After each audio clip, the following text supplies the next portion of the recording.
बहनों और भाइयों नमस्ते। दोस्तों, आज बात करेंगे बिजली विभाग की, लाइनमैनों की, दलालों की, अधिकारियों की। दोस्तों, 30 साल की अखबार के दौरान अधिकारी ग्राहकों से सीधे मिलते हैं, काम करते हैं, ऐसा मैंने नहीं देखा। एक जमाना था जब बिल्डिंगें बन रही थी, भीड़ लगती थी। आज कई दलाल करोड़पति हो गए हैं। कई दलाल लोगों के पैसे लेकर चले गए, उनसे सावधान रहिए। आज भी दलाल सीधे घुस जाते कार्यालय में, उसके बारे में पढ़ेंगे हम। अब सरकार ने हमें कोरोना काल में क्या मदद की। सबसे पहली बात, आप कहेंगे जमाना हो गया कोरोना को। दोस्तों, जो कुछ भी चावल दाल अनाज मिला वो बिल्कुल गरीबों को मिला। जो मध्यम वर्गीय हैं उनको कुछ नहीं मिला। उनके गले में जो मुसीबतें आई वह आज तक चल रही हैं। सबसे पहले आज बिजली की बात करेंगे कि अगर हमने बिल नहीं भरा तो पहले 1, 2, 3 दिन दिया जाता था। अब उसी शाम को आपकी बिजली कट जाएगी। नहीं तो आपको किसी भी हालत में बिल भरना है। अब आप बिजली काट जाने के बाद आप बिल तो भरेंगे ही। बिल भरने के बाद 300 रुपये आपको दंड लगता है मीटर वापस लगाने के लिए। और उस 300 रुपये के बाद आपको कितनी बार बिजली कार्यालय जाना पड़ता है, कौन कौन सी बातें आपको सुननी पड़ती हैं।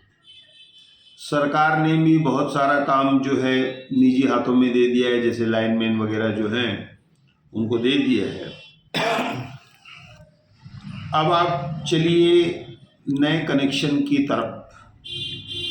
नया कनेक्शन अगर आपको चाहिए तो आपको ऑनलाइन पंचिंग करनी है। 189 रुपीज़ आपको उसके एक्स्ट्रा भरने हैं। फिर हमारे जो अधिकारी हैं वह हरिश्चंद्र नहीं है, वह आपको धक्के खिलाते रहेंगे, ये कागज़ नहीं है, ये कागज़ नहीं है। तो फिर आपने ऑनलाइन क्यों किया हुआ है? लोग घूम रहे हैं, वापस महीनों तक घूम रहे हैं। अब मैं आपको 2 बातें बताता हूँ। एक तो खराब मीटर को बदलने के लिए युगों लग जाते हैं, युगों। तब तक आपको एवरेज बिल भेजा जाता रहेगा। आपका पिछले साल में 5,000 बिल आया तो इस बार भी आपको 5,000 दिया जाएगा, लेकिन मीटर आपको नहीं मिलेगा, महीनों तक नहीं मिलेगा। अब आपको मैं एक और बात बताता हूँ। अब सरकार सीधे ग्राहक के नाम से मीटर भेजती है कि जैसे मैं मुरली खटवानी हूँ, मेरा मीटर खराब हो गया, मैंने अप्लाई किया, एप्लीकेशन दी, तो सरकार मेरे नाम से मीटर भेजेगी कि यह मीटर इनको लगा कर दो।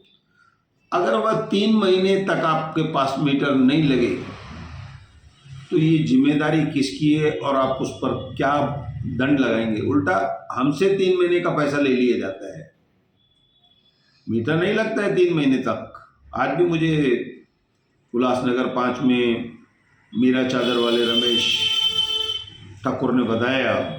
उसके बाद मुझे मन्नू आयल सिंघानी ने बताया कि इस तरह की उनकी हालत हो जाती है, उनको एवरेज तब तक भेजा जा रहा है।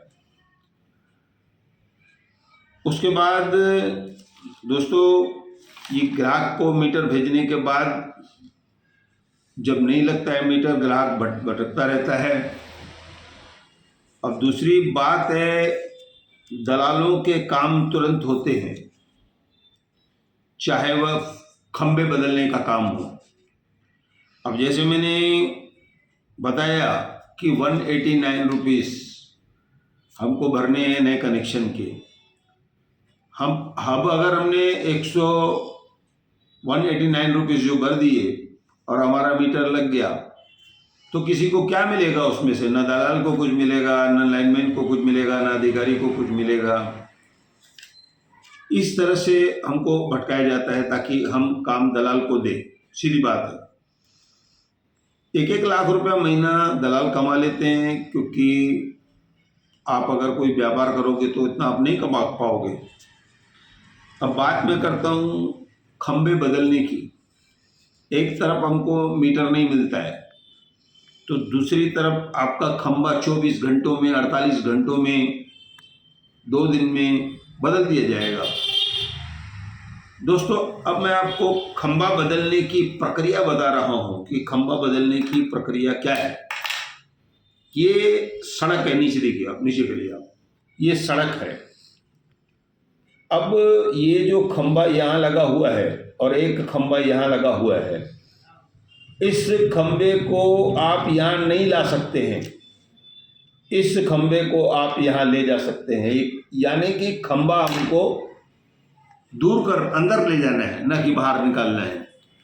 और खंबा आपको तब बदल कर देना है, पता चला है कि 38 सेक्शन में एक खंबा बदला जाने वाला है, इसलिए मैं अधिकारियों को अभी जानकारी दे रहा हूँ। तो खंबा जो है हमको अंदर करना है, क्योंकि भविष्य में जब सड़कें बनेगी तो म्यूनसिपाल्टी को उस समय खंबे अंदर करने पड़ेंगे, उसकी चार्ज जो है म्यूनसिपाल्टी को भरनी पड़ेगी। तो इस समय जो बिजली विभाग के अधिकारी हैं वह अंदर के बदले बाहर खंबे बदल कर दे रहे हैं। मोटूमल दरबार के पीछे 3 खंबे बदले गए। उन खंबों की जांच के लिए हमने महाराष्ट्र शासन को लिखा है, बिजली बोर्ड को लिखा है, जो बांद्रा में है इनका हेड ऑफिस। दोस्तों, अब मैं आपको भी एक बात कहूँगा कि अगर आपका काम नहीं होता है ना, तो आप इनके पीछे भटकने के बदले 100 रुपये की आप एक एप्लीकेशन बनाइए। 50-60 रुपये आपसे एप्लीकेशन वाला लेगा और 10-20-25 रुपये की टिकली लग जाएगी। आपको जाने की जरूरत नहीं है। हमारी कल्याण में हेड ऑफिस है, आपको मैं बता देता हूँ। अगर उसके बाद भी आपकी बात नहीं सुनी जाती है तो बांद्रा में इनका अध्यक्ष बैठता है, जो इनको सीधा कर देगा बिल्कुल। लेकिन हम नहीं करते, हम लोगों के पास जाते, भटकते हैं उनके पीछे, भैया मेरे साथ चलो, मेरा काम करवा के दो, चलो मेरे साथ। और कई गलत लोग भी आते हैं, खुद लाइट चोरी करते, गलत करते, वो बताते नहीं। अब आगे मैं लेता हूं फिर से दलालों को। जिन दलालों को लाइसेंस नहीं है उनको आप अंदर क्यों आने देते हो, इसकी जानकारी भी मैंने सरकार को दी है। एक टेस्ट रिपोर्ट लगती है।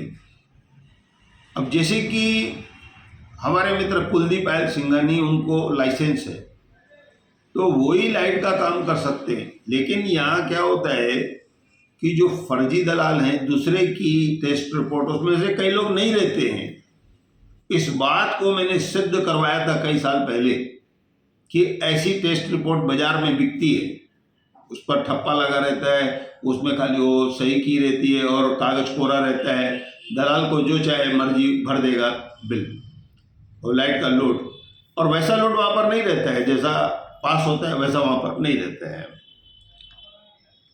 तो इस तरह से इन टेस्ट रिपोर्ट की भी जांच होनी चाहिए। टेस्ट रिपोर्ट बिकती है, वो आदमी है या नहीं है यह भी पता नहीं है। दोस्तों, ऑनलाइन की प्रक्रिया मैंने आपको बताई, 189 रुपीज़ हमसे भराया जाता है और उसके बाद भी हमारा काम नहीं होता है। इन सब चीज़ों को लेकर मैं आपको जानकारी दे रहा हूँ। हमारी एक ऑफिस कल्याण, मुख्य अभियंता, बिजली विभाग के मुख्य अभियंता रहते हैं, महाराष्ट्र राज्य विद्युत मंडल, उसके बाद तेजश्री बिल्डिंग पहला माला, फिर उसके साथ दक्षता विभाग के अधिकारी भी रहते हैं। जहांगीर मैदान, कर्णिक रोड, कल्याण, इतने पते पर आप भेज दीजिए और बांद्रा को भी आप पत्र भेज दीजिए। तो दोस्तों, कहीं ना कहीं से आपका काम होगा। ये अधिकारी आपसे डरेंगे। अगर आप जब तक ऐसा नहीं कर रहे हो, लोगों के पीछे भटक रहे हो, नेताओं के पीछे भटक रहे हो, ये आपकी आदत हो गई है, इस आदत को आप बदलो। अब तो ऑनलाइन हो गया है, अब क्यों टिकली लगाना है, कुछ नहीं, ऑनलाइन आप कंप्लेंट करो, शाम तक आपकी रिजल्ट आ जाएगी। दोस्तों, कुल मिलाकर आज मैंने बिजली विभाग की आपको जानकारी दी। इसके बाद जो भी नई जानकारी मुझे होगी वह मैं आपको दूंगा और मैं आपको धन्यवाद कहता हूँ।